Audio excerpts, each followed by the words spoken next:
Assalamualaikum warahmatullahi wabarakatuh. Berjumpa kembali bersama Suahju Multimedia Channel.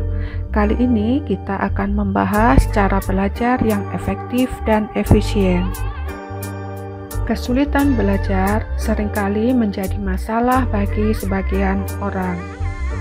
Sebelum kita membahas materi tentang cara belajar yang efektif dan efisien, mari kita kenali dulu faktor-faktor penyebab kesulitan belajar.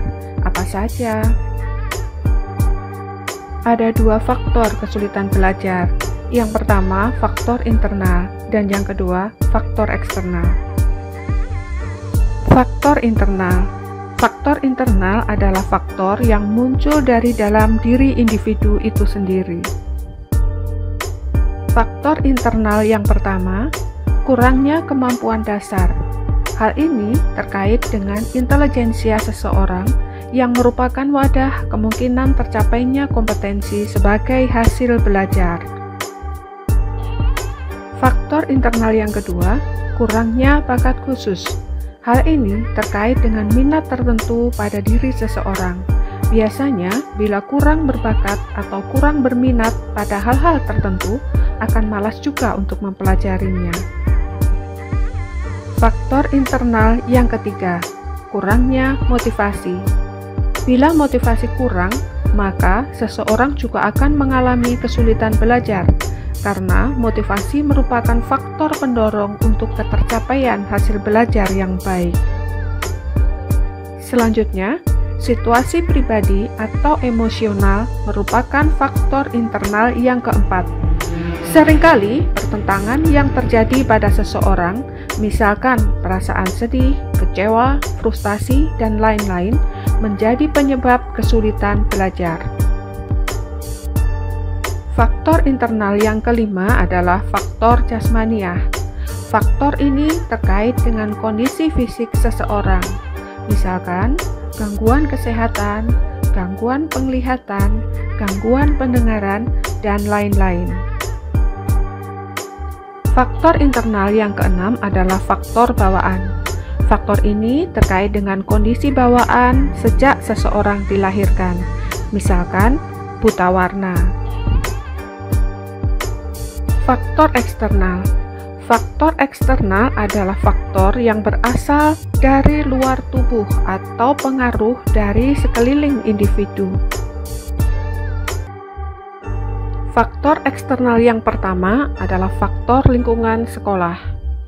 Faktor ini terkait dengan situasi dan kondisi sekolah, misalkan suasana bising, sarana prasarana sekolah, metode dan media pembelajaran yang digunakan, dan lain-lain.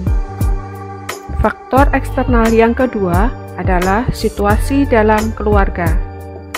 Berkaitan dengan situasi dan kondisi keluarga, misalkan ketenangan dalam rumah, perhatian orang tua, ketersediaan perlengkapan belajar, ekonomi orang tua, dan lain-lain.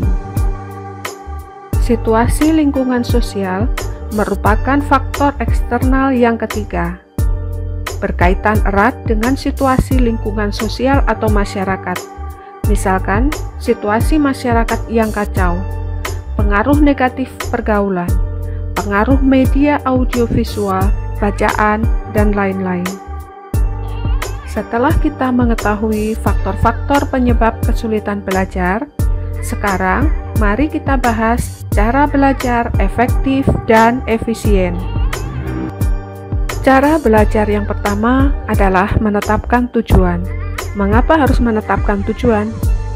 Karena dengan menentukan tujuan atau target yang signifikan, ini akan memacu semangat dan bisa menjadi motivasi saat mulai merasa kehilangan semangat belajar, sehingga kita bisa kembali fokus dan konsisten pada tujuan.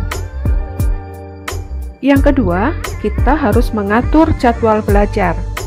Mengatur jadwal belajar ini sangat penting. Waktu belajar yang paling nyaman dan patuhi jadwal yang telah ditentukan. Cara belajar yang ketiga, buatlah suasana yang nyaman. Kenali diri sendiri dan buat suasana senyaman mungkin sesuai keinginan. agar bisa fokus belajar dengan baik. Membuat ringkasan merupakan cara belajar yang keempat. Saat membuat rangkuman, sesungguhnya individu itu sedang mengulang apa yang sudah dipelajari. Dengan begitu, akan mengingat kembali secara efektif. Cara belajar yang kelima, membuat akronim yang mudah diingat. Menggunakan akronim yang mudah diingat bisa mempermudah mengingat hasil belajar.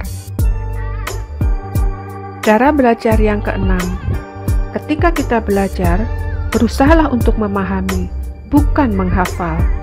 Dengan memahami, hasil belajar akan bertahan lebih lama. Jika hanya menghafal, semua yang sudah dipelajari lebih mudah terlupakan. Yang ketujuh, ketika kita belajar, jangan malu bertanya. Segeralah bertanya bila ada sesuatu yang sulit untuk dimengerti. Bisa juga belajar dengan cara berdiskusi bersama orang lain. Yang tidak kalah penting adalah cara belajar yang kedelapan.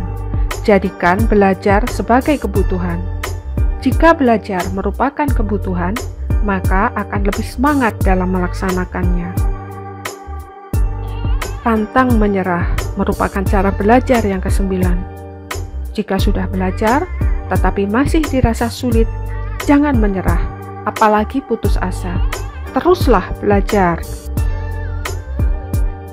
Tidak ada jalan pintas dalam kehidupan. Semuanya butuh proses. Dan belajar adalah bagian dari proses kehidupan.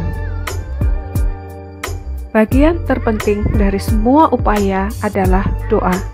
Jadi, jangan pernah melupakan doa di setiap langkah kita.